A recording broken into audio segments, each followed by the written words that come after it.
You can start.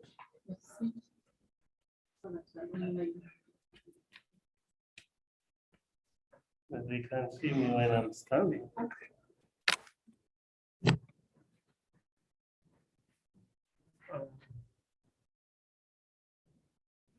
Good afternoon, ladies and gentlemen. Good afternoon. Welcome to this meeting to disseminate the findings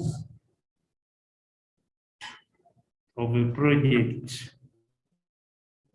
which was looking at the roles, inequalities, responsibilities, and support needs of the Ugandan carers who care for people suffering from domestic violence. My name is Cyprian Misinde,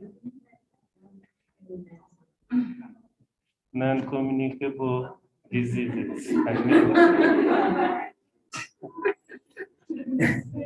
My name is Cyprian Misinde, and I would like to take this opportunity to welcome you and take you through the introduction. The program is circulated and we shall try to stick to the program.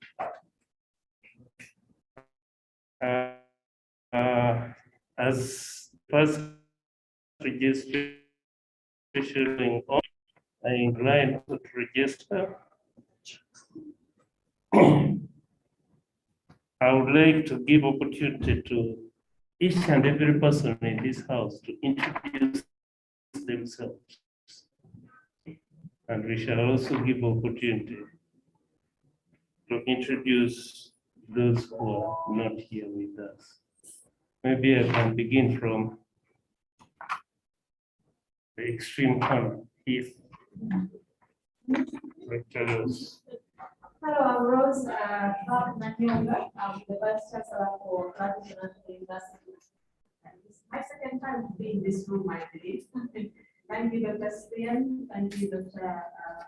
Felina, for having us here with my team and the moving business service. And we've been delighted to collaborate on this project together for the last couple of years. Thank you. My name is David Chisutu. I just support from statistical planning. Felina Kama, lecturer in school statistics and planning. Next. My name is Adina Kuntan,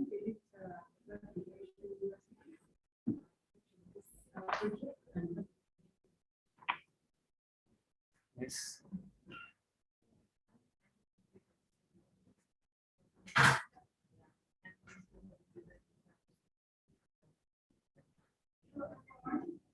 My name is Precious Amusa.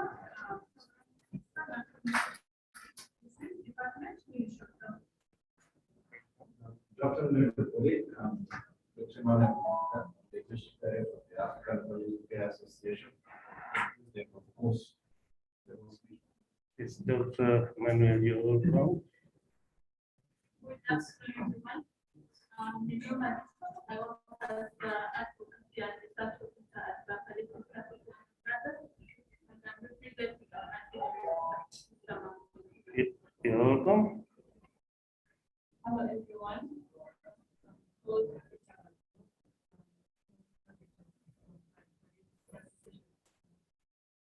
You're welcome.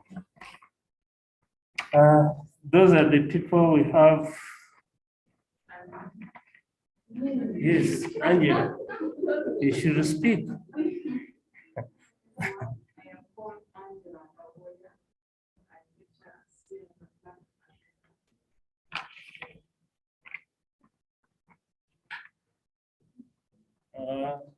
Do we have?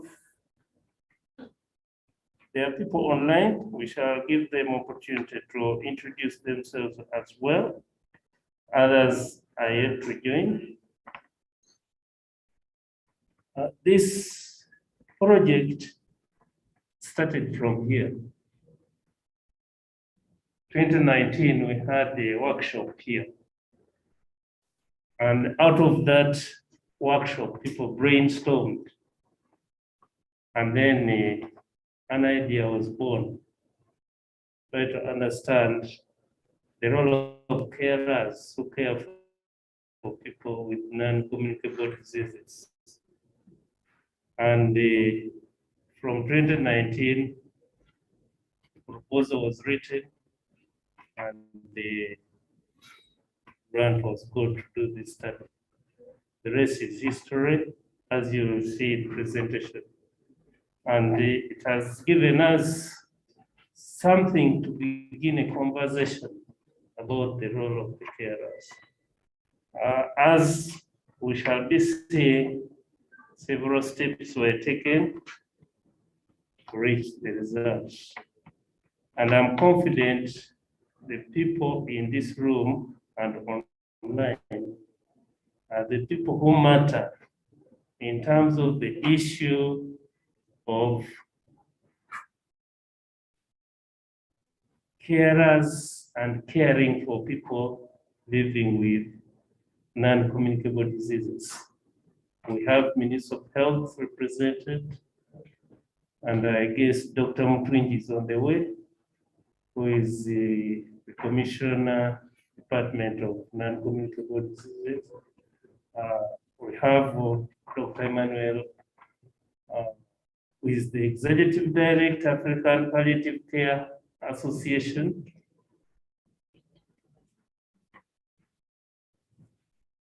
The online group want to see me also. I'm online, thank you. I'm Eve Namisango. I work with the African Palliative Care Association, and I'm a palliative care and rehabilitation specialist. Yes, Eve, you're welcome. Thank you. Yes.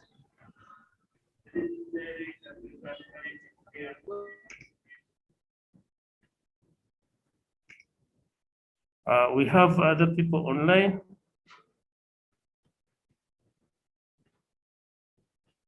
Can we give you opportunity to introduce members online? I can see Olivia.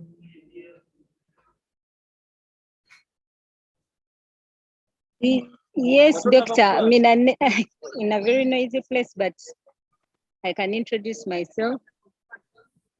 Yes. My name is Olivia Nanchinga. I work with the Department of Population Studies, Makerere University. Welcome. Patricia. I can see Patricia online. Good afternoon, everyone. My name is Dr. Patricia Nduga from the Department of Population Studies. Nice to meet all of you online. Thank you. You're welcome. Thank you very much. We shall continue to introduce as we go along. I think I've taken all my time to really introduce. And the next agenda, the head of department. Sorry, Chair, I'm also here. Yes, Peter, introduce yourself. Thank you very much. Good afternoon, everyone. My name is Peter Chisache. Really happy to be part of this. Thank you. Yes, you're welcome, Dr. Peter Chisache. Dr. Wandera. Dr. Wandera. Yes, I'm using the phone, so I was trying to find the unmute button. Thank you very much for reaching this far. My name is Stephen Wandera, acting head of the Department of Population Studies. I'm very glad that you have, Dr. Misin and your team have reached this far. Implementing the research grant to this level is very commendable, and we are very proud of your efforts and your work. We are losing you, Dr. Wandera. Sorry, is that better now? Yes. Okay. So I was saying that doing work up to implementation level is very is very excellent, and we congratulate you for reaching this level. I would also want to say that the topic that you're handling is very core to the research themes at the department, especially the one for non-communicable diseases and trying to see how to support caregivers. It's a very, very important topic. So I just want to applaud you for initiating this discussion and conversation. And I want to wish you well. And I welcome all colleagues from different ministries, departments, and agencies and the civil society organizations to this meeting. And so you're very welcome. We are looking forward to learning more from your work. Thank you. Thank you very much, Dr. Wandera. Dr. Wandera is the head of Department of Population Studies. And this work is really, he's passionate about gerontology, the aging, and now when it comes to the issue of palliative care, touches most of the population he's interested in. But due to many activities, he would actually be right here with us. There are many activities at campus, so he's attending one of the conferences also. We have, maybe I give opportunity to Betty to introduce yourself.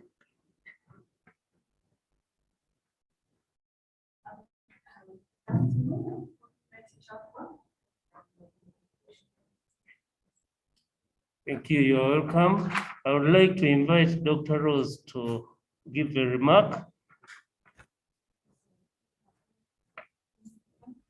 Yeah.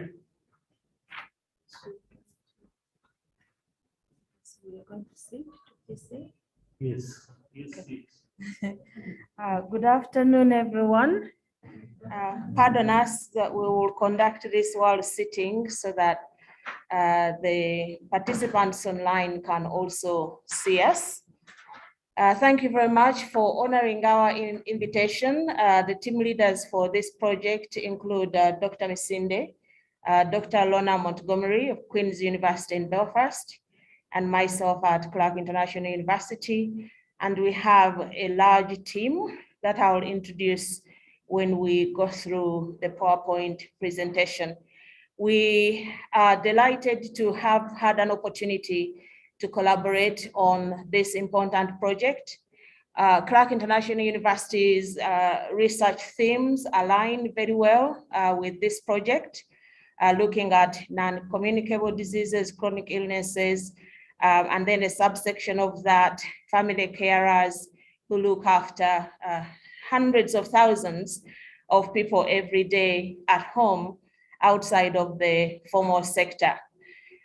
One of the goals of research at the university is to establish strategic collaboration with well-established institutions. We are a relatively small and young university. We've been around for about 13 years. This is our 14th year. And we really want to grow our capacity for research, our capacity to support postgraduate work at the university. And for us to be able to achieve that goal, it's important that we align ourselves with entities that have been in this field for a long time, that are also pursuing excellence in research, and Makerere University clearly is leading in this area.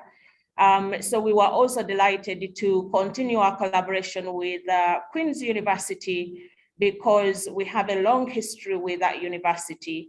The founder of the Clark International University actually did go to Queen's to pursue his medical degree many, many years ago when he was still in Belfast. So that is really our link to Queen's, and we are delighted to pursue further research.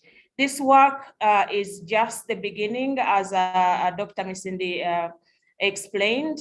It started with a conversation. We look forward to seeing how it grows, and we also look forward to getting feedback from stakeholders on how we can realign and pursue relative questions for policy and research education. in Uganda. So we are grateful to have the stakeholders from palliative care, from the Ministry of Health, and other relevant organizations here this afternoon. Thank you very much. Thank you. Thank you very much, Rose, for that speech. Our colleagues, I think, are not online, but I think they will be in us, and we shall give them opportunity to make their remarks. I think we should go straight to the useful when here. We listen to the presentation of the report, and then other things.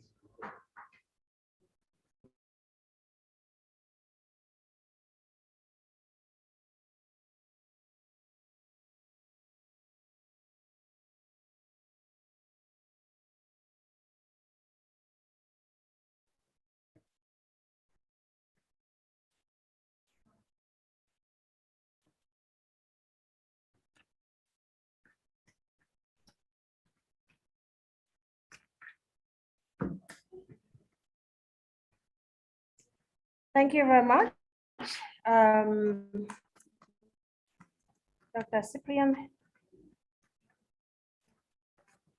We are going to go through our presentation. I want to start by saying that this is a preliminary report or a draft report. We are in the process of completing this.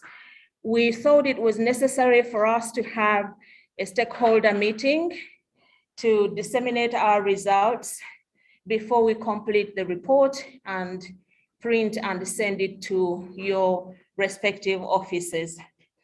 Our topic is tackling the escalating burden of care, a qualitative exploration of the roles, responsibilities, and support needs of Ugandan family carers caring for a relative with chronic non-communicable disease. The principal investigators include Dr. Nanyonga, Dr. Montgomery, Dr. Misinde. Our research team included Dr. Agaba Penina from Makerere University, Judith Apio, Adana Ewuzi, Florence Jithinji, Chris Jenkins, Alima Komuhanji, Mandy McDonald, Sharine McShane, Harriet Nachiganda Muganga, Dominic Mukwaya, Nashiba Nabunje, Florence Nakagwa, Angela Kawoya, and Olinda Sutton of Queen's University in Belfast. Our work was funded through the Department for the Economy, Global Challenges Research Fund, the GCRF Awards 2020-2021 round. We did receive a prior funding for this work for the initial meeting that was held here just before COVID. Non-communicable diseases contribute to between 11 to 13% of Uganda's disease burden. Prevention, capacity building, and management of NCD was a major priority in the health sector plan of 2016-2020. And prevention and control of NCDs and injuries was also discussed as one of the priority areas in the ministerial policy for 2021-2020. Uganda has also integrated the Sustainable Development Goals in the National Development Framework, particularly SDG 3, which aims to ensure healthy lives and promote well-being for all at all ages. Target 3.4 specifically will by 2030 reduce by 1/3 premature mortality from NCDs through prevention and treatment and promote mental health and well-being. We also know that the COVID-19 long-term effects are likely to exacerbate the burden of NCDs here in Uganda, in the region in Sub-Saharan Africa, as well as around the world. Despite the existence of the above policy frameworks, the role of family carers, who are critical in the care process for people suffering from chronic illnesses, is yet to be integrated in the important policy documents. The incidence and prevalence of chronic NCDs, including CVDs, cardiovascular diseases, diabetes, and cancer, are rising and collectively account for 27% of deaths per year. These were data before COVID. We yet to see what these are going to look like once researchers begin to look at this problem once more in the post-COVID era. Significant burden is likely experienced by family caregivers who are pivotal in supporting chronically ill family members. We also know that our formal health sector doesn't have enough capacity to actually address the demand. And we are likely to rely on this social capital of family caregivers to actually pursue public health behavioral interventions. The need to increase the availability, therefore, and quality of support for family carers and incorporate evidence-based psychological therapies in supporting and sustaining informal family carers is really essential. Thus, our project fills a critical knowledge gap and provides evidence for integrating the informal family carers into the population health programs in order to address the issues of vulnerability that family carers experience, exclusion, and also provide some social support and social recognition that they are actually serving and filling in a gap that the formal health sector is not able to do. Our research objectives were to identify, describe the roles, responsibilities, and support needs of family caregivers in Uganda and provide important insights into the challenges experienced by Ugandan family carers. We also wanted to generate evidence to inform policy dialogue and practice development, and also support future funding bids to develop, co-produce community-led research to implement sustainable evidence-based interventions to support family carers in Uganda.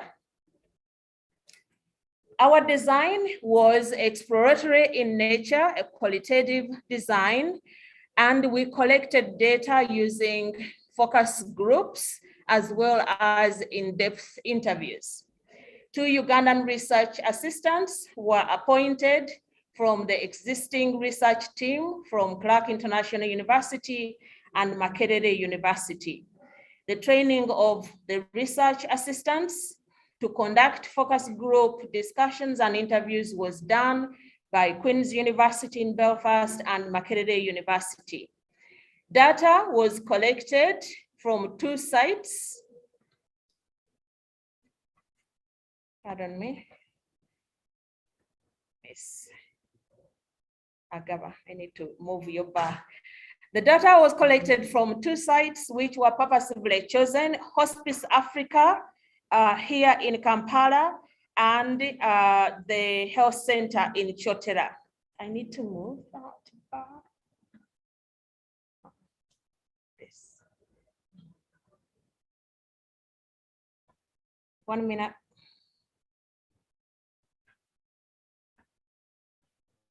Okay, that's okay. That's fine.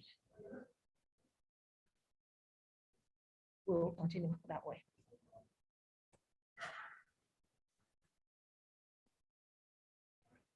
Try and move that bar.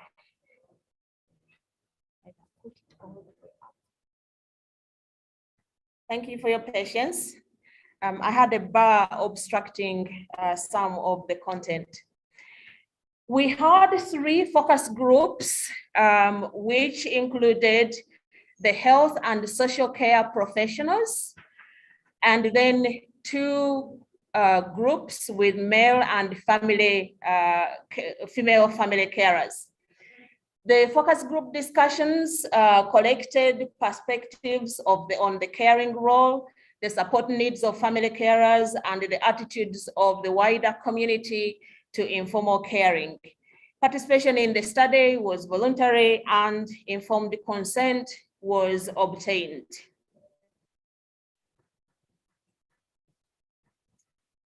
The family carer focus group discussions were followed by 5 in-depth semi-structured interviews with the family carers, and these were purposely selected at each site, and they explored again the caring role, the support needs of the family carers, and the attitudes of the wider community. We also collected data from healthcare professionals. Okay, I did mention that. We sampled, we advertised and recruited through the Hampton Health Center in Chotera and the Hospice Uganda network. We used a snowball sampling in the wider community to reach the desired sample.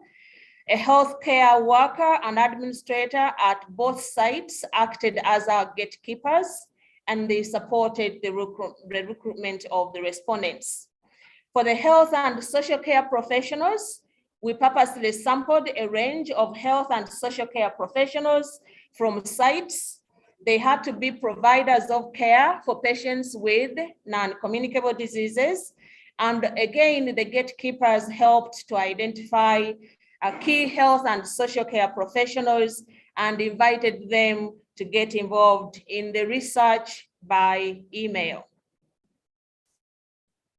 Our tables were too small for me to show, so I'll skip those tables to show you the various participants we had in the study. Research data was audio recorded, transcribed verbatim by the research assistants and checked for discrepancies.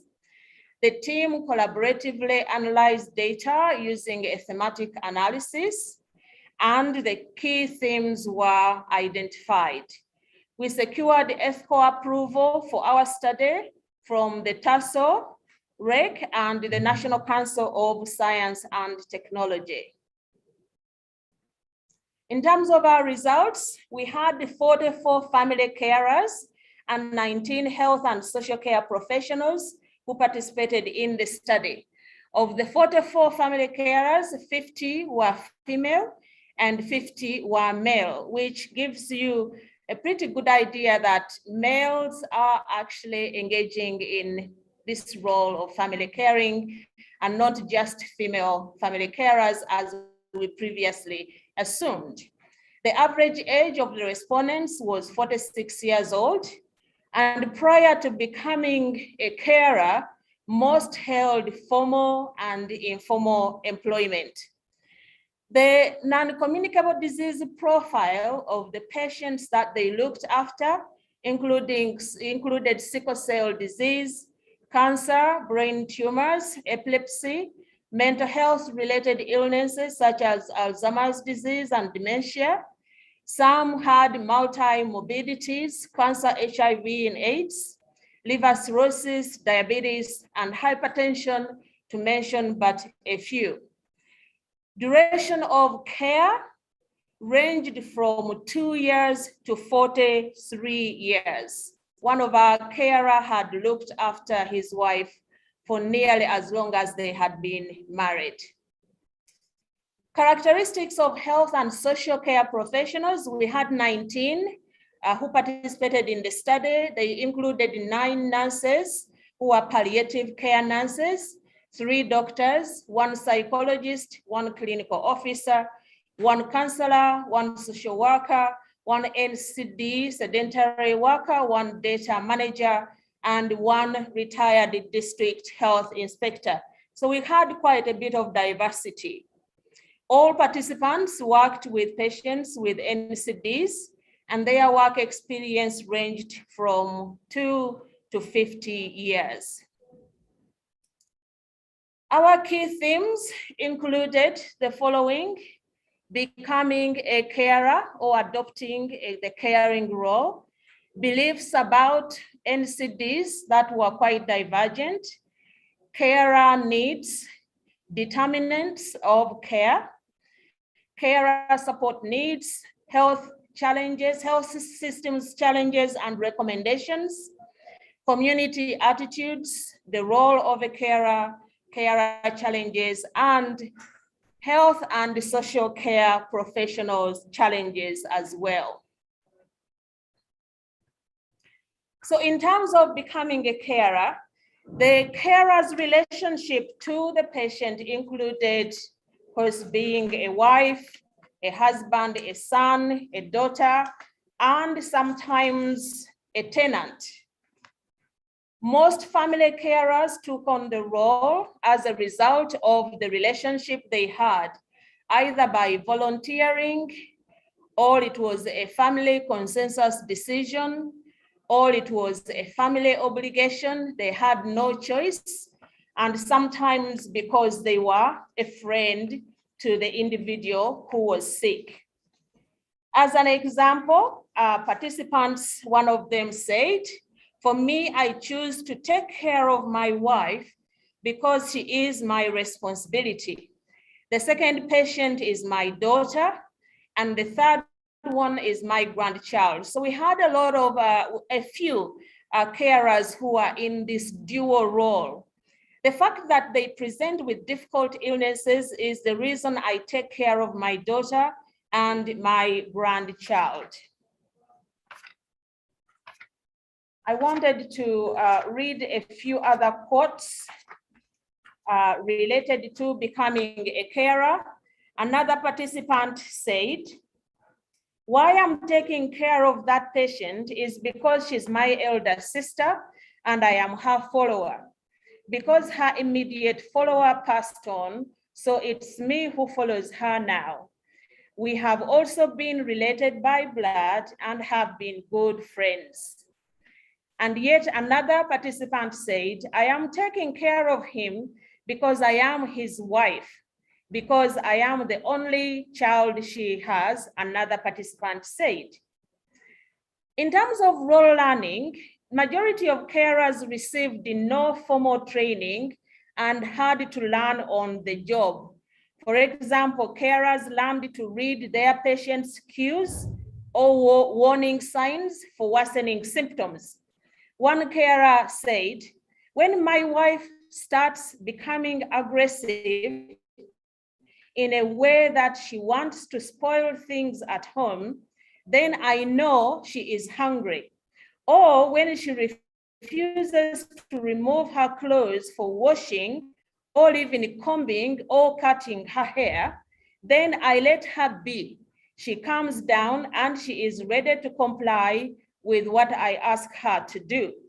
And then another carer says, "My experience treating sickle cell is such in a way that whenever my son would be about to get an attack, I would tell from his body which changes and starts looking pale.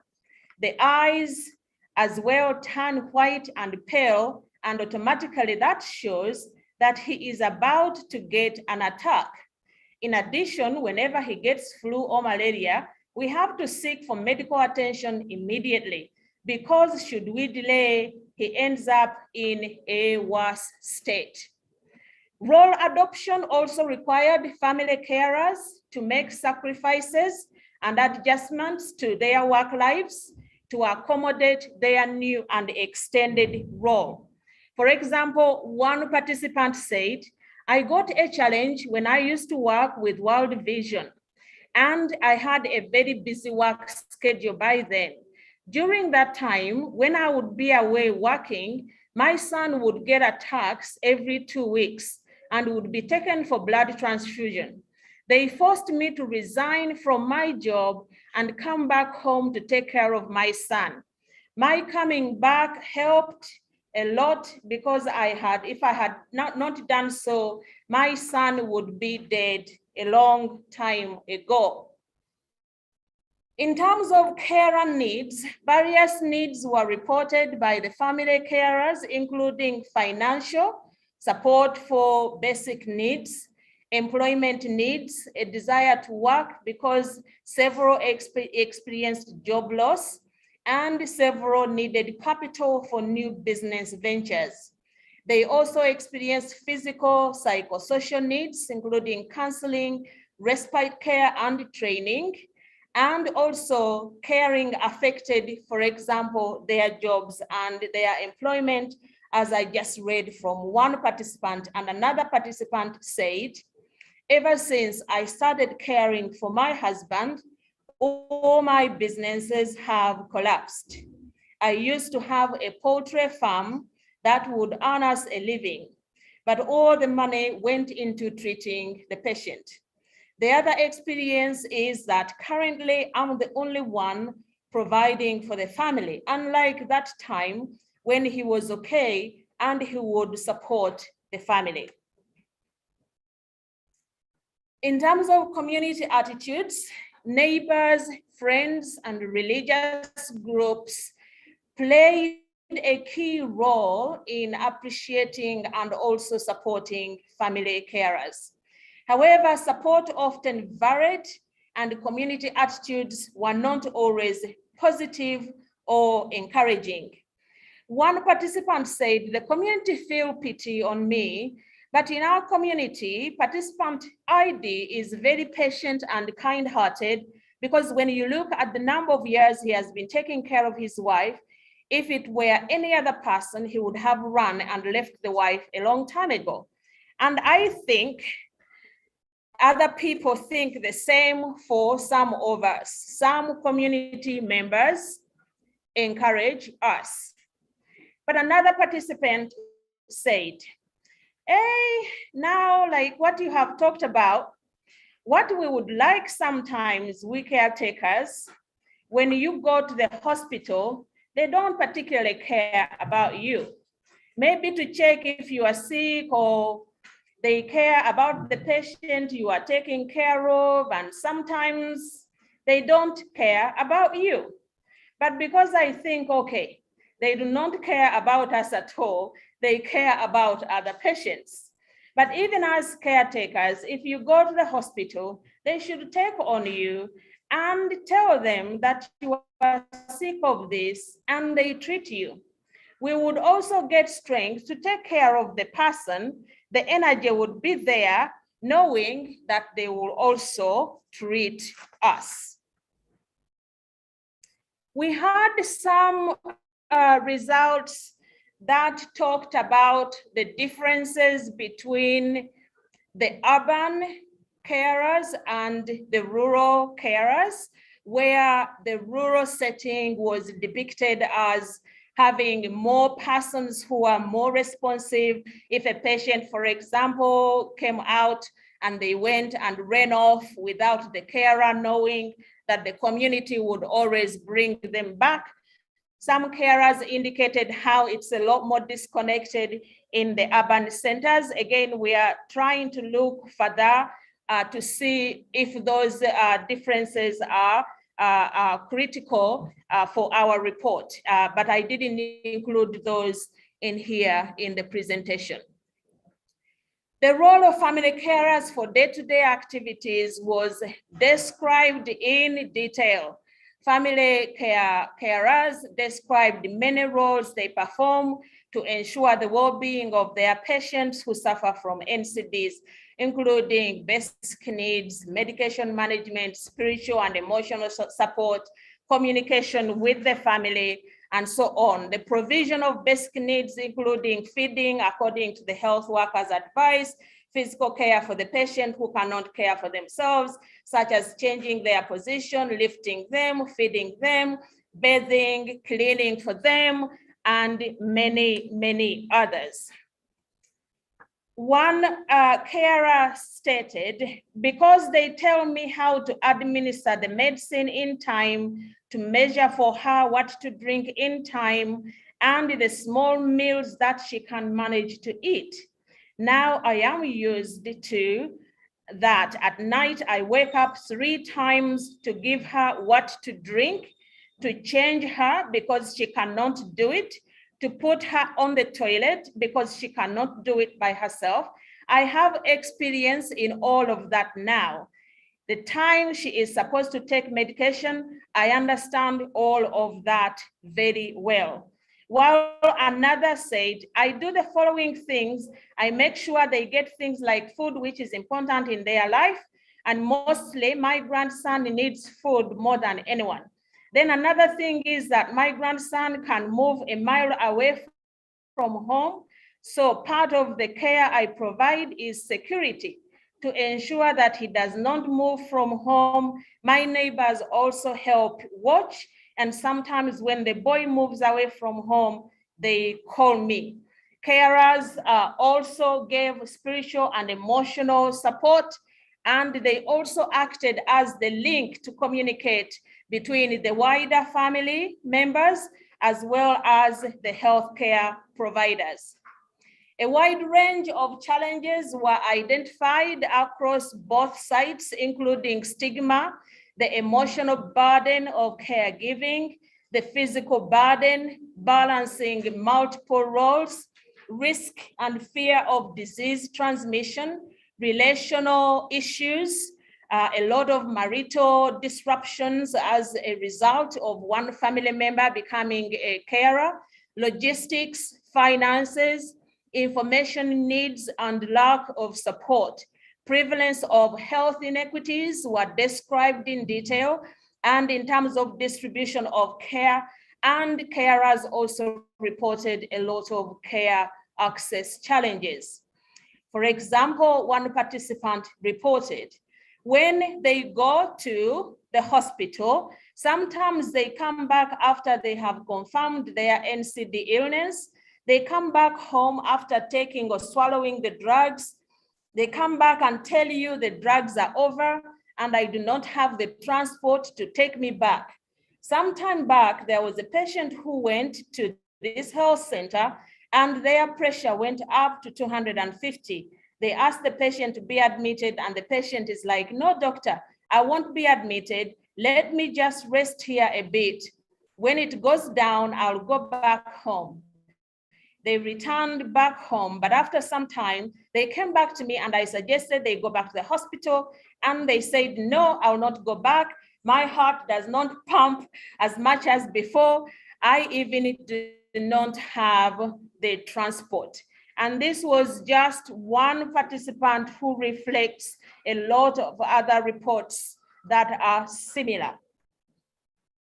In terms of determinants of care, participants reported various determinants to access to care, including the distance, access to transport, financial stability, access to free services, the type of diagnosis their patient had, and hospital attitudes of healthcare workers.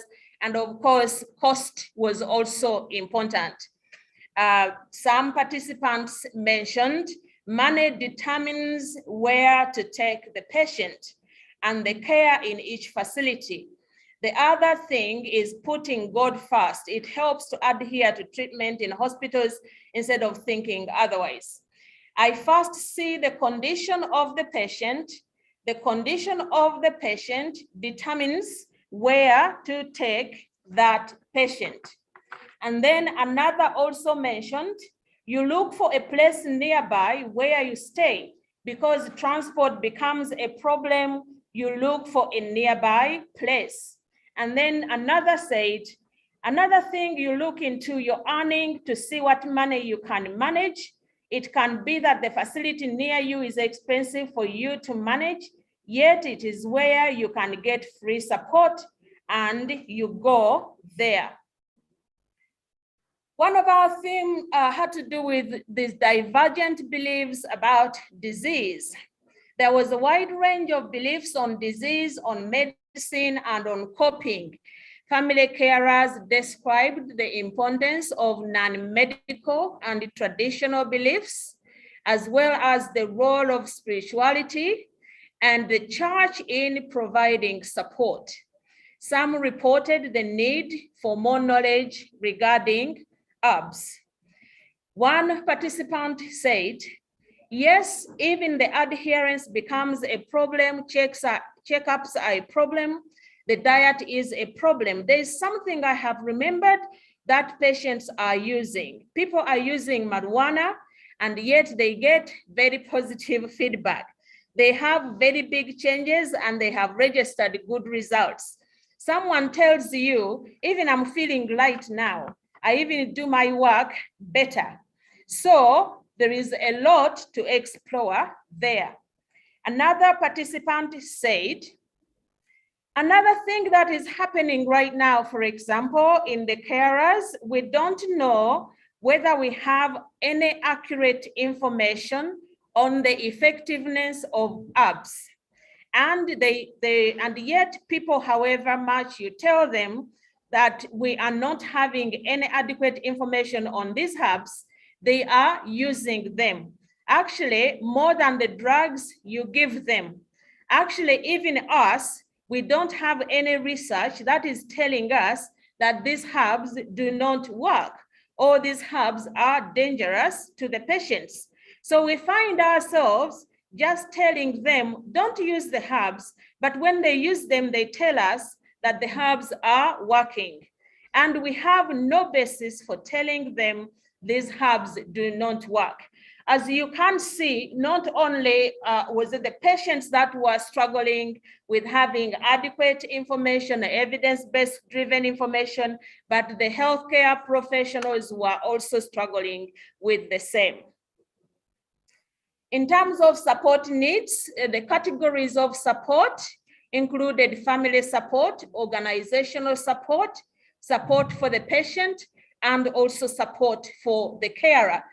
As I mentioned earlier, carers reported events where they themselves were sick, they had the physical impact, they were suffering from an illness, but their needs were not actually prioritized, because when they take the patient to the healthcare center, the healthcare providers focus on the main patient and not necessarily the carer.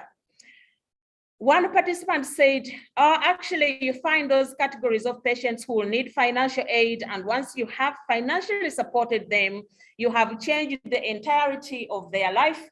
And yet those who have money need your availability and mindfulness as you are supporting them. Whether you are understanding their scenario of life, you have to be very careful. They need your availability, but the other side, basically they need financial aid, because most of the challenges are financial. Health system challenges were identified both by the family carers as well as the health and the social care professionals. Carers are part of a broader health system, as I mentioned earlier, and they encounter various challenges routinely, including inequality, as one participant said, omwavu wa kufa, and there is the prevalence of the VIP treatment when they get to the health centers. Access to medication, access to services, poor quality of care, waiting times, access to referral centers, high cost of care, and lack of healthcare worker expertise were all identified as health system challenges. One participant said, by the way, another thing I saw as a challenge in Uganda hospitals or around Uganda, they give you first priority if you have money, a lot of money. They prioritize you most than anybody. I still remember there is a case I got where we were in that hospital in the rooms on the last floor, the room that was opposite, they put some high-class person, but even the doctor who was attending to us left and went directly to that room. Why? To prioritize the person that came later. And they don't consider the person who came earlier. The lady or gentleman is poor, without money, and is left there laughing. You understand? And I have mostly seen it on government officials or people with high-ranking posts. This one quote reflects a few other quotes that are fairly similar. In terms of health systems, family carers and health and social care professionals also had some recommendations. Participants offered recommendations as a way to address health system gaps. These included strengthening the human resources for health, enabling greater access to drugs and medicines, and generally upscaling of the service provision. One participant said, there should be a how-to document. For example, or e.g., how to turn the patient, how to feed the patient, how to keep the medication, how to bathe the patient, how to cook for the patient. Because for us, we just look at the core issues. E.g., if a person has Alzheimer's, we tell the caretaker to wake up every morning and begin reminding the patient of a few basic things like, you know, your son called last night, you know, we need to brush our teeth, we have to bathe, etc. The how-to document is necessary, but to get that document, we need to get the people who are down in the villages, for example, the healthcare workers and the carers. For example, teach the maid to place the TV in the bedroom where the patient is so that they watch the TV together. So this document will be useful. Caretakers may need the necessary specialized equipment for patients, e.g. backrest toilets and chairs. One of the things that was also reported is the fact that a lot of the assistive devices that we have within the formal sector or that are on the market are usually not fit for home use. So family carers find challenges with the current assistive devices that are on the market, and there are several quotes reflecting that challenge and also the recommendation. And lastly, there were challenges reported that were specific to the healthcare professionals. And these included logistics, challenges with knowledge, trauma, inadequate staffing, heavy workload, burnout, distress, and helplessness. I'll just read one quote from one of the healthcare workers. As we healthcare workers, as she said that there is a need for home visits, we are not able to do home visiting because of lack of transport. Even if we go there, you find that they are not going to provide the treatment, so you find that you are challenged. In terms of personal well-being, another healthcare professional said there is distress to the health and social care professionals. Those people always come early in the morning, so the healthcare worker may come when the patients are so many already. But the way they speak to the clients, especially the last ones, the patient come, they wait a long time. Moreover, they also have their own challenges. They have been in the line for so long, sometimes they are even sleeping. So you as the healthcare worker, you are also tired, then you do not help as expected because you are also tired. So the patient will be like, I'll not go back to that hospital. To save time, I'll just keep the reading to just one comment. So in terms of our recommendations, considerations for future research and our conclusions, we know that family carers provide a vital service to people living with chronic illnesses. Our study identifies complex roles, responsibilities, support needs for these groups of carers. Many patients living with NCDs rely on family members' ability to sacrifice time, to sacrifice resources, jobs, and personal aspirations in order to care for the ill member of the family. Carers are advocates, their sons, their mothers, their daughters, their sisters and friends and grandparents and community members. And often they have no choice but to adopt the carer role due to family obligations. Caring takes a toll both in terms of resources, of duration, of emotional toll and physical toll, and numerous other challenges that can substantially impact the care that they provide. Care needs are diverse.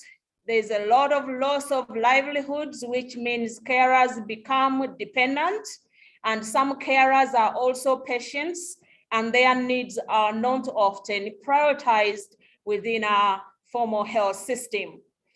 Carers also need social recognition. They need to be supported and need communities and a health system that is responsive to these needs. Therefore, empowering and supporting carers has potential to influence both short and long-term health outcomes for the patient living with a chronic illness, as well as the family carer themselves. Carer roles ought to be understood along an integrative continuum, both at family, community, institutional, and national level programming, and need to be specifically named and accounted for in relevant policies. Let us also remember that healthcare providers who are involved in providing services to care of patients who are suffering from NCDs also face serious challenges that hinder the quality of services that they provide, as we mentioned, including logistics, understaffing, traumatic experiences, burnout, heavy workloads, and also in some cases, lack of knowledge. Addressing the burden of care and challenges encountered by health and social care providers and carers can substantially enhance caregiving in this continuum. The family and community are critical to the care role. There is need for an expanded sensitization and awareness of the role and the needs and the impact of care. Carers and their patients are embedded members of the health systems that span homes, community, and health centers. Efforts to understand the needs and gaps in care to foster a responsive health system for carer support and overall NCD management.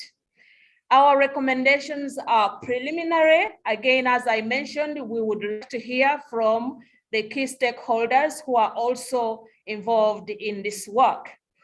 We, however, argue that further research, including studies that trial interventions on supporting carers in both urban and rural contexts, should be supported and prioritized future funding streams in order to develop well-tested and evidence-based programs for family carers. We also argue that training for both carers and healthcare providers should be developed, also trialed, that both support carers and support health needs of family carers. There is also need for integration of services so that the carers can also get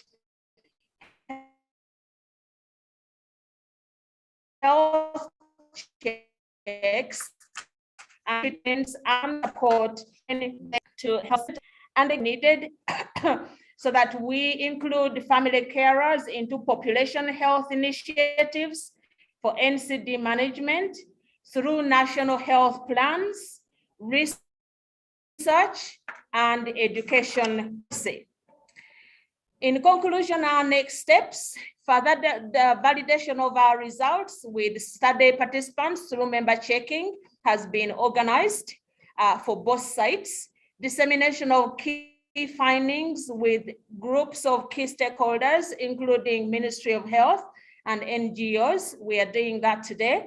Collaborative multi-stakeholder design of future research protocols, projects, and evidence-based policy recommendations. We hope to continue to work together with the institutions at the table. We want to acknowledge those persons, both from Chotela and Hospice Uganda, for supporting this work in terms of collecting data and opening their gates for us to access the participants. We will welcome questions. I believe Professor Misinde will take that over. I want to leave you with one quote from a family caregiver recently having a conversation, and it reflects the balancing act. So they ask, multitasking, I've got this. My duties are many. I make medical decisions, I pay the bills, I substitute for a nurse, I give injections, wound care, medication management, showering, toileting, lifting, counseling, transporting the patient, etc. My hours are on demand, 24/7, 7 days a week. My salary, all that, let's see, 0 shillings. Thank you very much. Thank you very much. The presentation. I think we have heard the presentation, and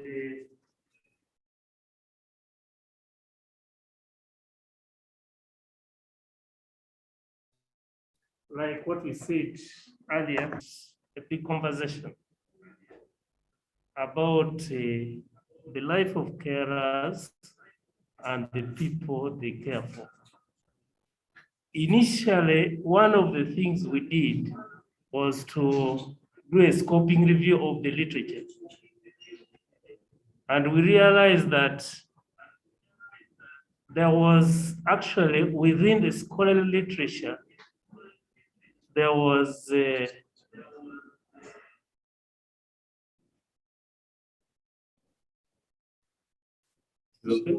within the scholarly literature, there was really very little about the role of people who care for patients with non-communicable diseases. There is quite a lot that has been done for HIV/AIDS, but not for people with cancer, people with pressure, and many other diseases. And that was a big gap we saw. Now, when we looked at the policy framework, there is there's an effort to control and manage the disease. But the role of carers is not actually talked upon. So when you look at the different scholarly literature in Uganda, the policy documents in Uganda, the role of carers is really very scanty. And I want you to imagine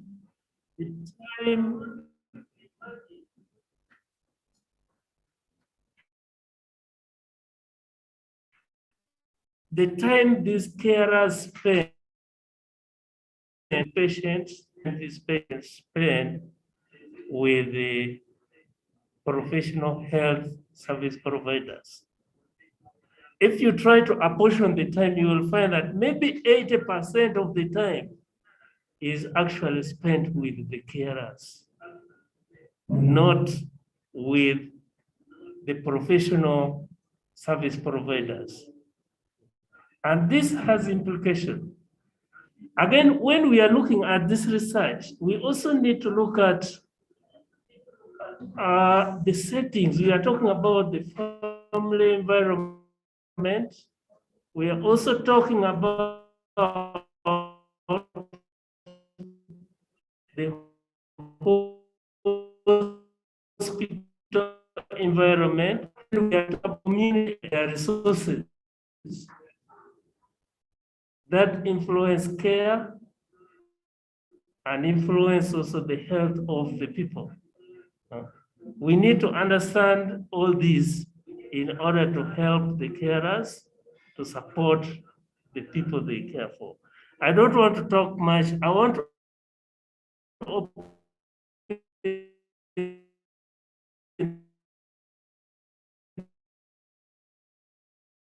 this discussion to about what you have heard, the research. We shall share with you this presentation, but we shall share with you the detailed report when. So please, about what you have heard, who is ready to bring the suggestion?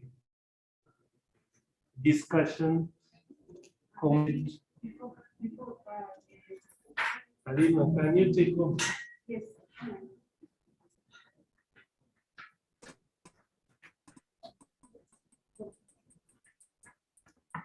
Yeah, thank you very much.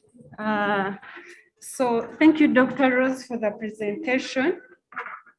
As you were presenting, I noted a few things that from the findings, it's evident that the carers actually have needs, and these needs are physical, they are emotional,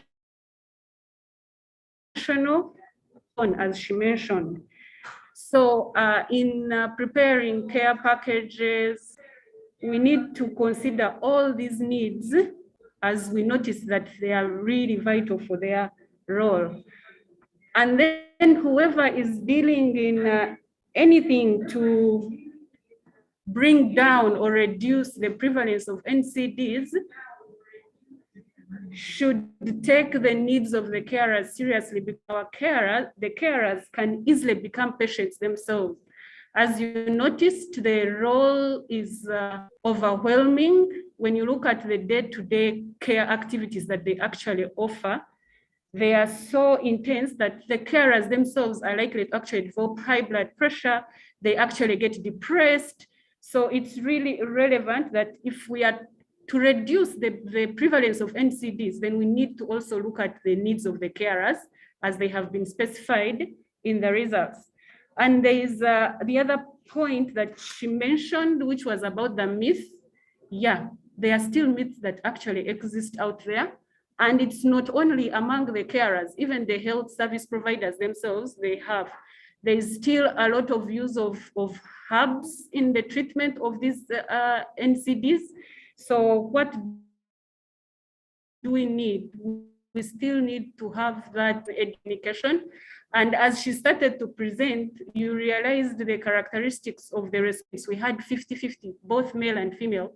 This shows that already there is an opportunity, because ideally we would be starting to go to the community and we start to look for men, to ask men to support. And then also sometimes you find women have to get permission from the men even to go and take on this role, but that isn't there. So already there is an opportunity that the men are also involved in this caring role. So that gives whoever needs of the carers that yes, men are also involved. So it's actually easy to get them along and then work with them. Yeah, and then the other one was about no one has to school to study to become a carer. So you find that most of these carers, they are just caring because they are duty bound. Your husband is sick, so the fact that you are a wife, you need to care for him.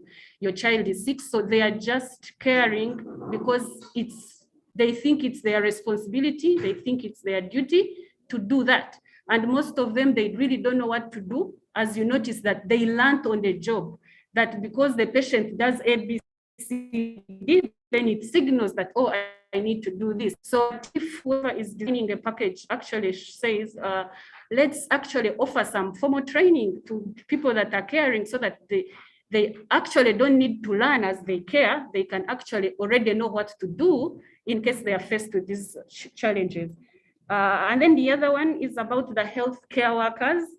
We noticed also that the healthcare workers mainly, they don't only offer hospital-based because their role also extends to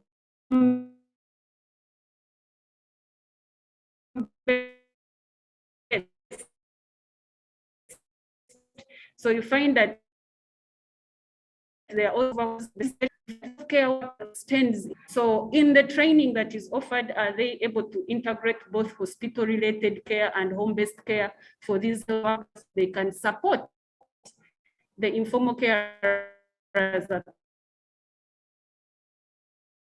home. And say now. Thank you very much. Please keep bring for this discussion. Yes. Thank you very much for this very informative and very relevant research, which has a wealth of things that we can base on to work towards the agenda. It's very exciting for me. I'll start with the positive, not with the negative, not on the needs. I'll start on the excellent. When you presented, I listened to that story of the person who had a secret. And she knew when the crisis would happen. This is critical information that the carers have, that even some health workers may not have. So we need to develop a system that captures the information and expertise from carers. Carers who have looked after patients with NCDs for long. Definitely from this for untapped experts. So for me, that is very, very important. The other thing is the issue of formal training, which also the previous speaker has touched. Now, Uganda, like many other African countries and many other countries in the world, has national clinical guidelines. These tend to focus on the health workers, nurses, pharmacists, and others. And I think you've demonstrated from this that we need to start looking at guidelines for care, because the conditions that these patients have are listed in the national guidelines. And so it is easy interacting, you can know what skills they need, and we set up a guideline for the care and the home. As we push the agenda for universal, we now have the ammunition to start engaging other researchers and also the Ministry of Health on the issues that are so vivid in the presentation that we made, and which can actually give results. We need to engage the Ministry of Health, extend the healthcare system from the facility to the home of the patient, even beyond the village health team, because I think the first point is the village health team, that maybe we should be looking at the carers as the first point within the healthcare system. Looking at their needs, looking at what tooling they need, what tools they need to deliver the service for the various conditions.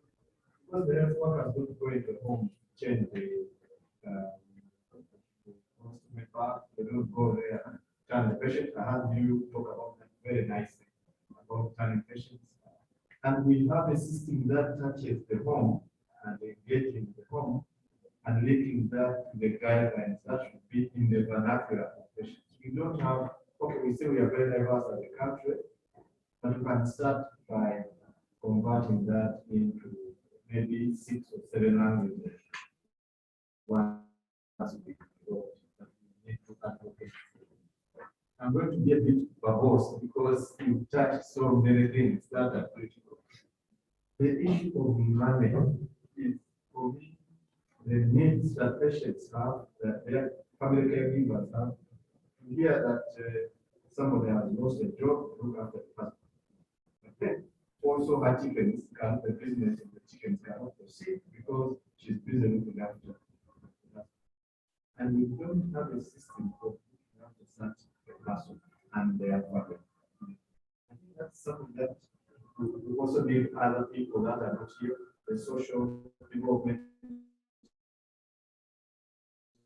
ministry, the people who are involved in that. So that when they are doing whatever they are doing, they're thinking about these things for which they have no solution. And so you have such people who are facing their own paper. You are facing spouse, you must be job, but you can also find this because you are carrying the whole baggage of society community.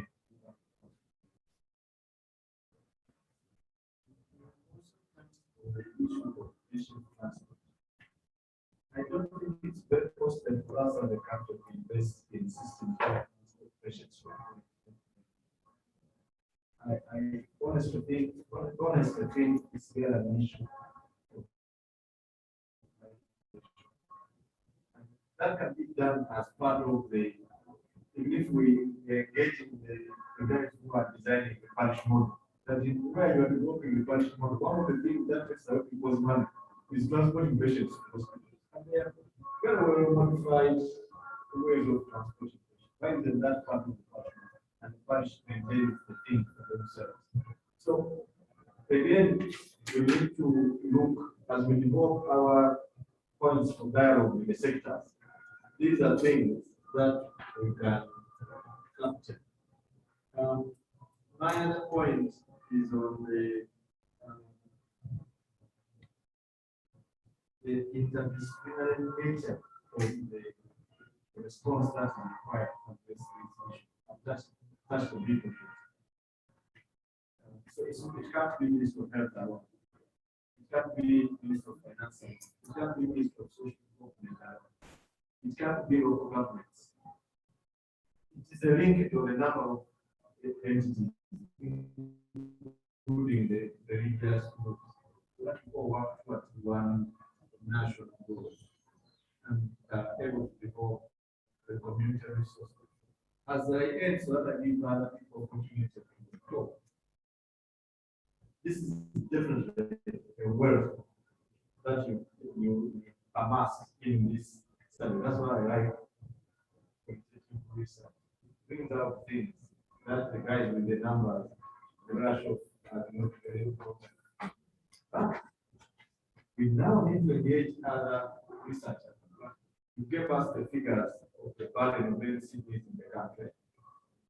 And we start saying, if we are to do ABCD at the family level, at the household level, how big is that burden of care that we need to budget for? So that when we go to the politicians, we are going with very definite things. We've just done a costing exercise in Kenya using a tool that we developed with our partners. And that has helped us to cost the package, the palliative care package in Kenya. The tool is available, and if our research manager is here, that interaction will help. How we modify that tool within the Ugandan context to be able to capture what is needed at that level, provide the services. Because when you go to the politicians without a definite financial figure, they look at us and say, we go back. But we can pick smart partner now with the quantitative guys and do that piece of work. So that then we can move the next step. And when that happens, we go beyond the Ministry of Health, because the Ministry of Health also goes to Finance and Parliament, and Finance and Parliament tell them this is all we have. And those guys who are taking the use of this law we have, they just put all these things. Except the few who have had their own. And if necessary, if the president say, look, Mr. President, one of the things that is keeping your place and poor is not necessarily lack of jobs, but they have very people, there are people who are very sick. These are the things that happen in that house.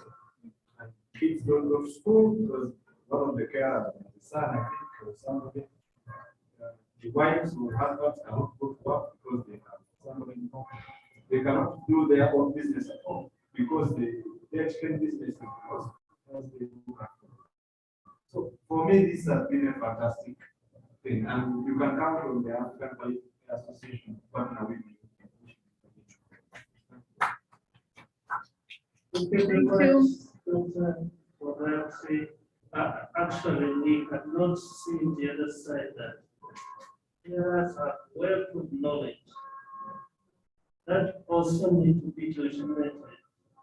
I think we're just something should be documented for the carers. And carers can also inform government a lot of knowledge they have, good experience of caring patients. Like we saw somebody spent 3 years caring patients. So I think, thank you very much. Any other contribution? The other thing that for me it's going through writing the report, doing a deeper dive on the results with the team.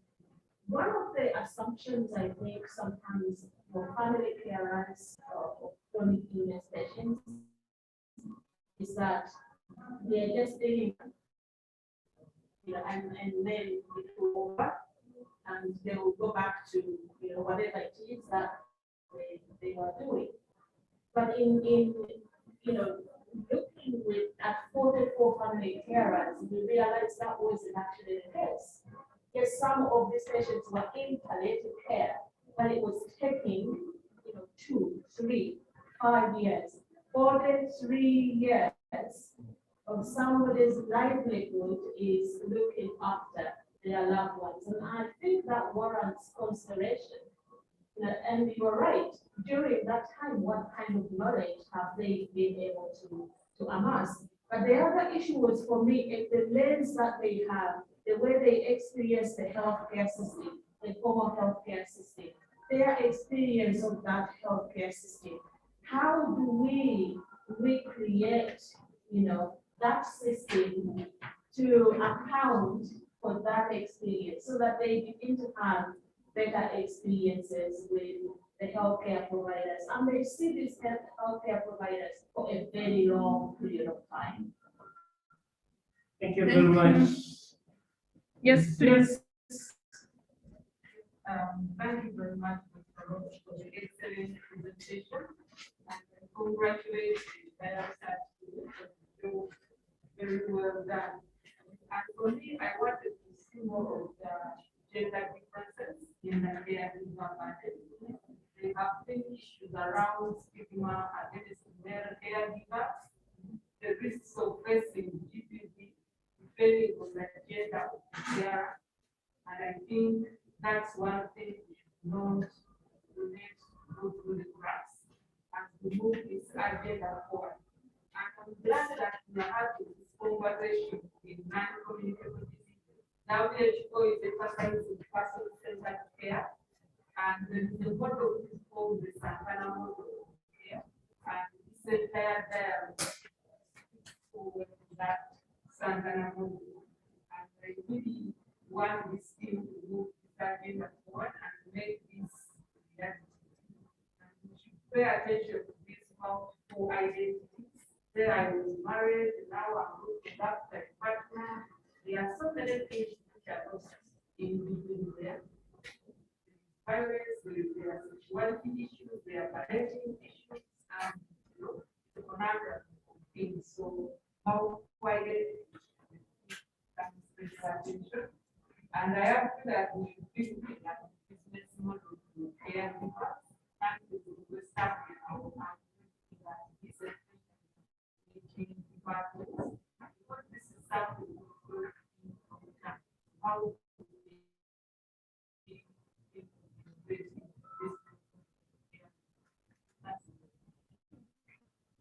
Thank you very much.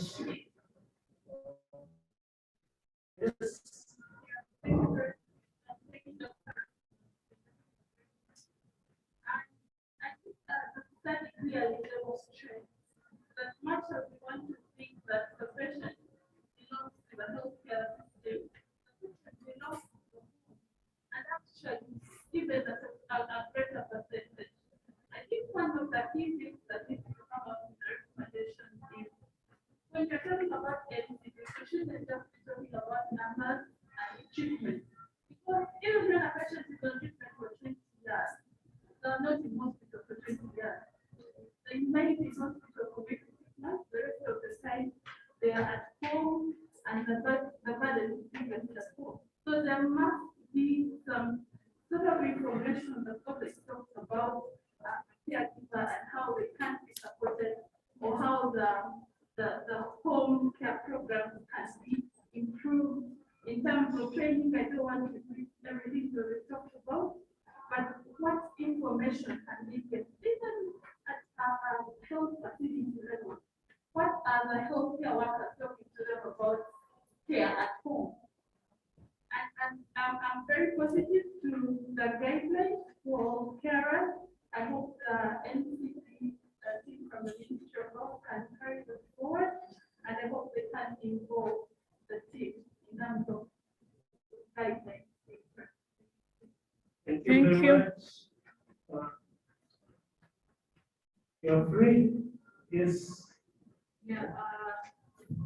From the speaking review, we noticed all the literature that is available in terms of the needs, the care. And most of these studies are basically quantitative, even from the ones that are listed done, whether it is Sub-Saharan Africa, where they are basically quantitative. So the researchers here who can think of a care package. And then we do robust methodology where you actually do those community interventions, and then you give that kind of package to a particular group for us to be able to actually come up with more evident facts that can actually guide folks. That is one thing that I was supposed to talk about. And then I just remembered that everything is qualitative, and we say that he likes qualitative studies, but they are really good, but sometimes it's also necessary that we actually do these interventions to see whether what we are actually designing is going to work. Thank you so much, Halima. Any other comment from the? Yes, please. Olivia. Thank you. Thank you, Penina, and thank you to the presenters. I wish to add my voice to the people that have congratulated you upon reaching this far with the project. I just have a few, about 2 comments to make. Of course, it is very interesting and surprising to find that you had almost equal numbers of male and female carers for this particular project. I'm curious to find out whether it was purposively done, or there was some kind of selection to determine the equal numbers. I don't know whether any other person has asked the same question. Sorry, I was not getting some of the questions that were asked earlier. But also, of course, I'm not disregarding the fact that they are male carers, but I would want to maybe hear more from the team about how that was the case. And then also, I got interest in the case or cases where you reported that the carers were tenants. Of course, for the relatives, it is kind of expected, but for the tenants, I wanted to find out whether these tenants received any kind of pay, either by probably exempting them from paying their rental fees, or it was a temporary arrangement where the relatives of the sick individual were expected to take over at some point. I think those are the two comments that I had to give. Thank you.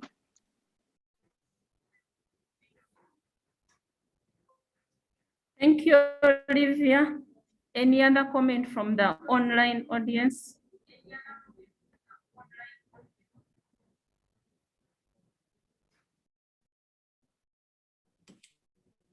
Penina, can you hear me? It's Lorna Montgomery here.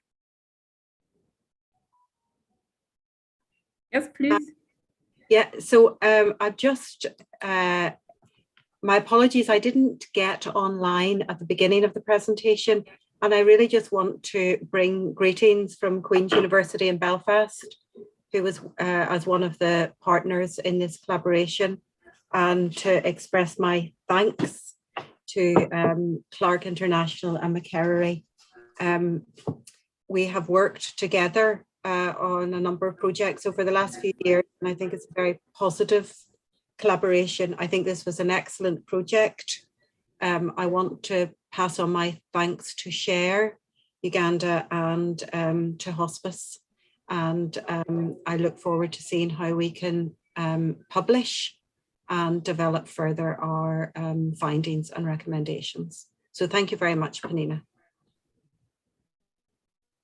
Thank you very much, Laura.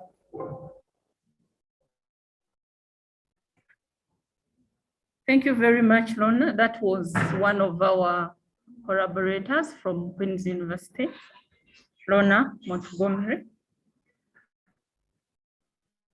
Who wants to respond to Olivia's comments, questions? Yes, Angela, come. Maybe let me just say something about Olivia's comment. Are you connected to Zoom? Yeah, it is connected. From your device? The issue is, it is not that it's 50-50 tested and it is statistically significant. Maybe it could come as a result of the selection bias, because we're interested in people who are caring for the patients with non-communicable diseases. And when the invitation was made, we ensured that both males and females wanted to understand both perspectives. So this number has no real meaning statistically. What is important here is what are they saying about the issue of their role, responsibility, the needs and challenges. That is the most important thing here. And she asked about the tenant. Actually, this is a very uninteresting story, a long story. The tenant had to really explain how she became involved in the care, because it reached a time when the landlord was isolated in her room and could not help herself, yet she was the tenant. So when she realized that, she became a friend to this lady. She started supporting to the extent of even her abandoning her job and attending to this tenant.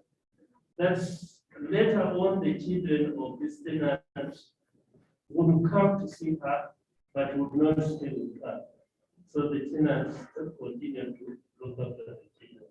It is a very interesting story, which we did expect also, we knew it was all about maybe a daughter, a son, a wife, but this gives us, it shows us that out there, there are diversity of parents.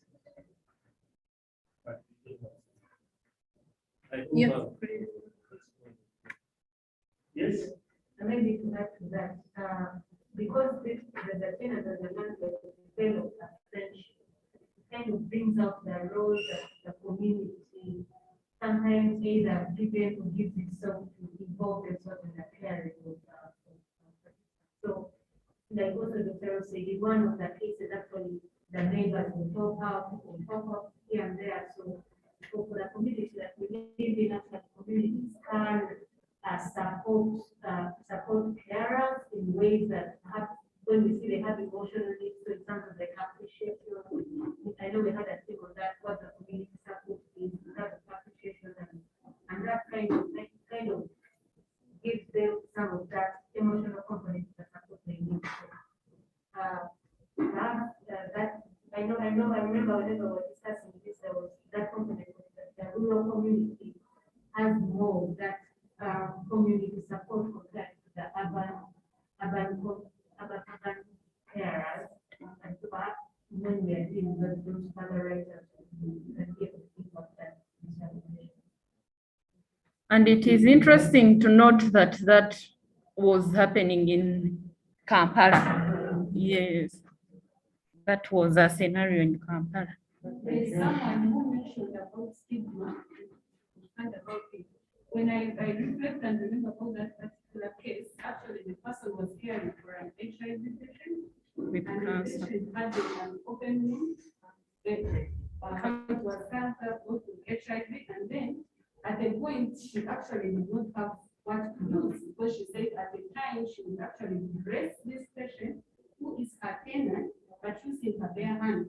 And then when she goes back to her room, like she freaks out, she imagines, do I have a disease? Or even when she's moving like within the community, like she imagines like when people do that, she's imagining that like, oh, she's not caring for an HIV person. So yes, the stigma also is there.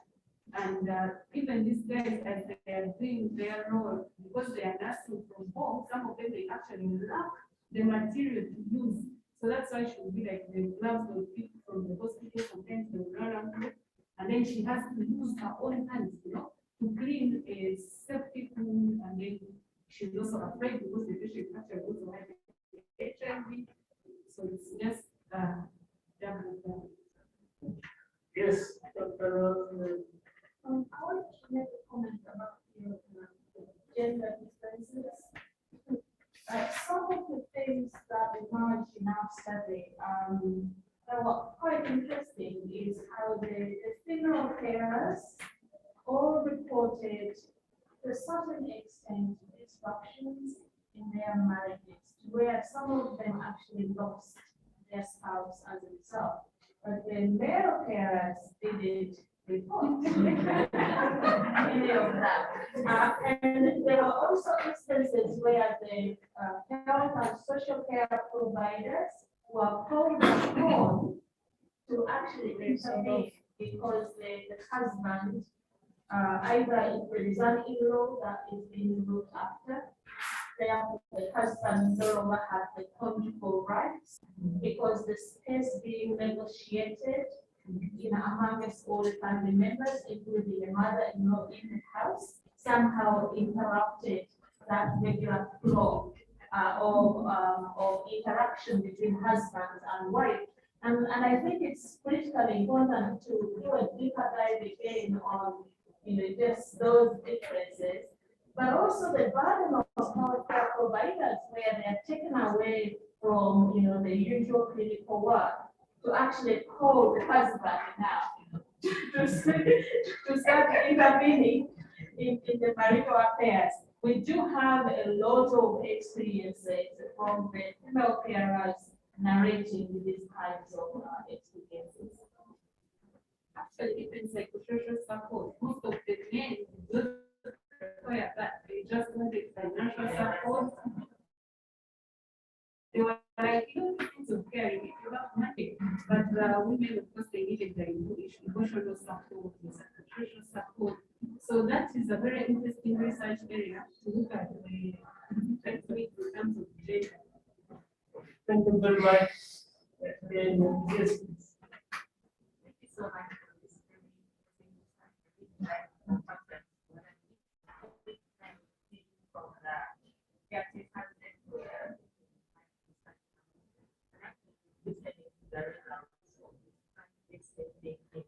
Don't say that business model about, I realize that our have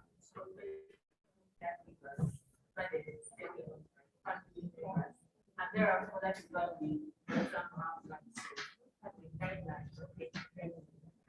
so our analysis is that sector action available for this from the literature existence in our healthcare givers providing and are formally trained. They do the agency, the supply support, moving and handling, and I think this is what our care package, for example, involves. I think I have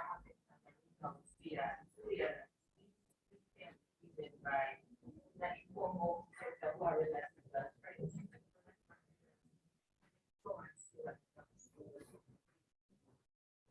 I think our scoping review didn't do comparative analysis. It simply looked at what exists, because before we came to what is our research question, we wanted to really scope and see what was happening within the region, within the country, but also within Sub-Saharan Africa. In looking at literature in other developed countries, of course, they have welfare systems that are well developed. Interestingly, however, the burden of care on the carers and family carers seems quite similar in terms of those broad domains, the emotional, psychosocial, the physical impact, and so on. With some data supporting those experiences, and others. Yesterday I was looking at Johns Hopkins newly published data from 2 family physicians that are arguing that yes, maybe there is emotional impact, but some of the physical impact reported in the caregiving research has not been consistently supported, at least according to the cohort that they looked at. So I think that there's room for us to look at that. But I think more importantly, for our context, is to really look at what is possible and what is feasible. What can we do? We don't have a social service infrastructure where we can pay out a ton of money to caregivers. But I think it's critically important for policy stakeholders in this room to think about the family carers in terms of the social capital. And as we look at the journey ahead in terms of NCDs, where do we put our money? If we want to empower communities and families for behavior and leverage for public health, behavioral change, self-management practices that are crucial to NCD care and chronic illnesses, then we really need to think that something that the country is here. Thank you very much. Hear that. So can we don't have concerning issue, but opportunity, the commission and treatment. So say one. You're welcome, and you can directly see on that computer and share a word about that. I see discussion is getting back to your request. The Minister of Health. Thank you very much, and I join other colleagues in congratulating the research team for this research. I think it's very interesting, and I think first of its kind in NCDs. Because I was also looking at the references. You are referencing HIV, mental health. There is nothing similar for NCDs. So I congratulate you and I thank you for thinking in that direction. I know I've worked briefly with Rose and others. So I congratulate you and I thank you very much. And I bring greetings from the Ministry of Health. For us, we are excited that the academia is now associating with us, working with us to find solutions for the population. So for us as a ministry, that's very good. Many years ago, you used to do your studies, publish papers, and get promotions, and that would be it. But at least now, you want, increasingly, you're involving policymakers so that what you find can inform policy.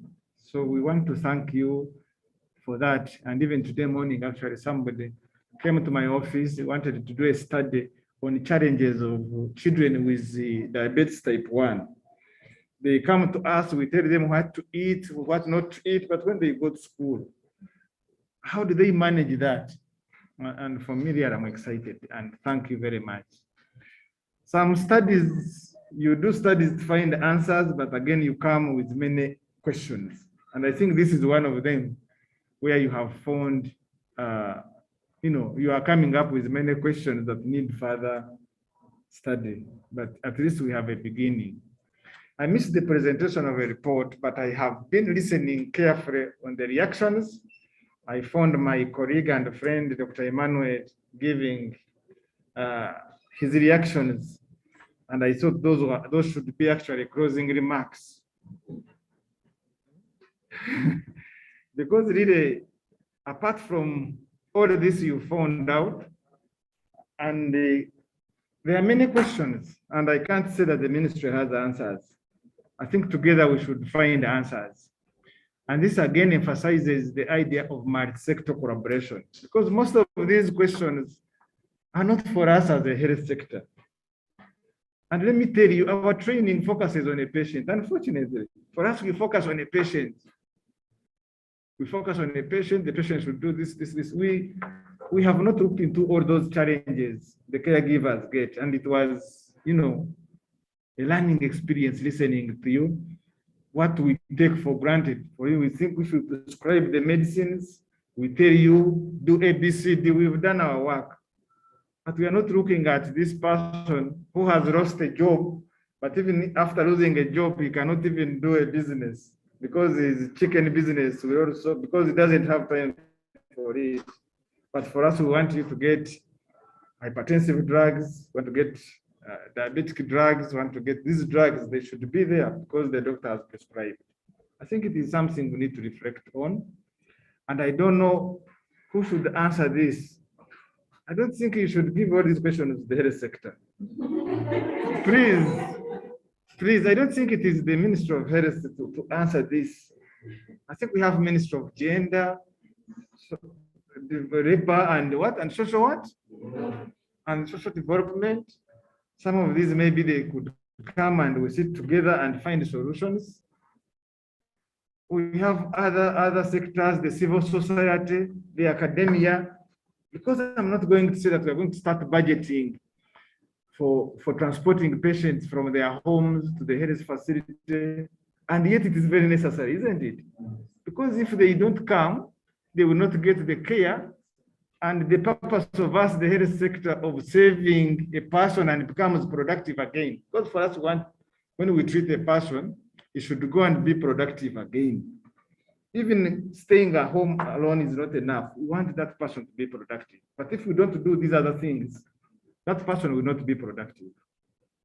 So if we don't look at all these questions you've raised, then our purpose will not be made. But again, we must, I think the solution lie elsewhere. You've talked about training the caregivers, very excellent ideas. So is it the health sector to define a curriculum and train the trainers and go to train the caregivers, or somebody else should do that? Rose? Yeah, so if anything, this has brought out that we need to collaborate with other sectors because we are working for the same person. We want that healthy, productive person. And the health sector has its role, education, the academia, the civil society. I think you should have invited somebody from Ministry of Gender here. Because they are the ones who have those counselors, they have, there are also these people who internal affairs, who look after remand homes and what, solutions could be elsewhere. Okay. So for me, really, without wasting your time, I want to commit myself and Ministry of Health, because I'm here officially, that we will listen to you. That's why I came. We want to listen to you. Because you do research better than us. So we want to listen to you. We will listen to you. We'll do whatever is within our mandate. But I also want to tell you that some of these things are not within our mandate, and yet they affect the outcome. They affect the patient's well-being. They affect productivity of the people we treat. They affect whether those people will recover or not. They do. Because if those transport challenges, feeding challenges are not looked after, the patient will not recover. They do. But we don't have the solutions. And I think the academia, we should work together and find solutions together, involve whoever is concerned. I had not thought about all these issues with caregivers. As a health worker, I thought if we tell you to do A, B, C, D, you should do A, B, C, D, because it is your interest for the patient to recover. When you bring your patient to a health worker, Dr. Emmanuel Ruirka was a health worker. Now I don't know whether you're a health worker or a social scientist. Or... So they do.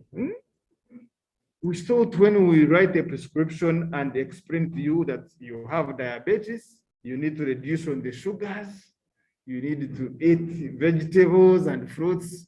We didn't think that is our responsibility again to look at where will this person get fruits, where will this person get vegetables, who will prepare them. And here, the way you have discussed the burden on the caregivers must be very, very big. And we're actually making them sick. They're making them sick. They are getting hypertension. They are getting mental illnesses because of this.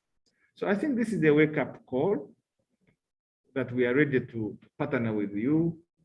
But I would wish that you invite more stakeholders, and maybe we go now into what next.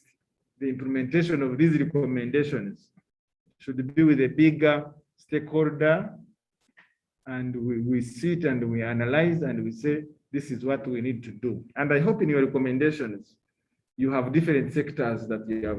These recommendations are not all to Ministry of Health, isn't it? Please let them not be all to Ministry of Health. These recommendations should target different sectors, but we should come together and find a solution together. Once again, I thank you very much. I congratulate you for this. And as again, we are committed to working with the academia to find solutions. And I think the academia is there to help find solutions. I thank you very much. Thank you very much. I think members you have heard from the commissioner. They are willing to listen, and we shall work them. I think in our recommendation, there are areas that we need specifically for the medicinal health. For example, when it comes to when people takes a patient to hospital, it would be a good idea that this health caregiver should also get a check-up, medical check-up in the hospital. And there should be an opportunity for them to do that, so that they don't, sometimes they may be sick, but they don't report because they care more about their patient than themselves. I think our recommendations were create a very tailor-made and we put the right people.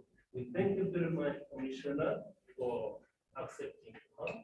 And we thank all the team that accepted here to come.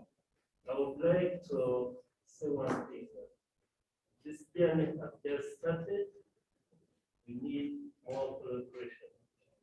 I know Ugandan palliative care is doing a lot. I know the Association of African Palliative Care, they are doing a lot and they have a lot of experience which we need to bring together when we are doing this kind of thing.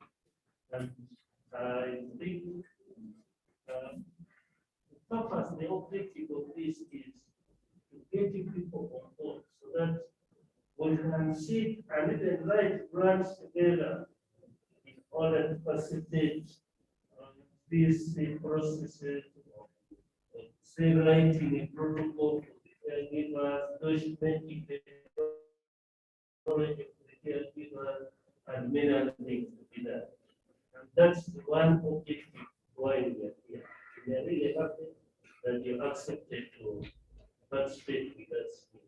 So I don't want to say much. My colleague Lona is online. I don't know whether she can say last word as we conclude this. Hello, Lona. Hello, Cyprian, and everyone. Sorry that I can't see you, and apologies that I couldn't get online for the beginning of the presentation. Thank you very much for those closing remarks. I really like the idea of the importance of working in collaboration across different departments. I think we have got from that and from some of the feedback some very good ideas about shaping our recommendations and moving them forward. So thank you for that. I think the presentation was excellent, the bit of it that I saw, and I do feel that we've been able to present the voice of the carer in an environment where, as you've said, the training focuses very much on the patient, and I think it's been very useful to present the voice of the carer in that context. So thank you very much, everyone. I'm sorry I'm not there. Maybe if we hadn't COVID, myself and my colleagues from Belfast would have been delighted to join you today, but it's been nice to join you online. Thank you.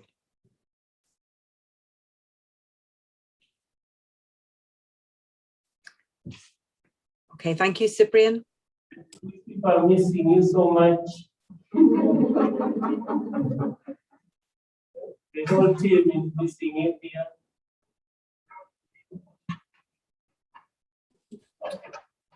Thank you very much, Donna. Yes, thank you, Cyprian. I'm not hearing you very well, so apologies if I'm missing something there. The line is poor. Yeah, I was just saying that the team is missing you down. Oh yeah, oh yeah. Well, perhaps next year. Yeah.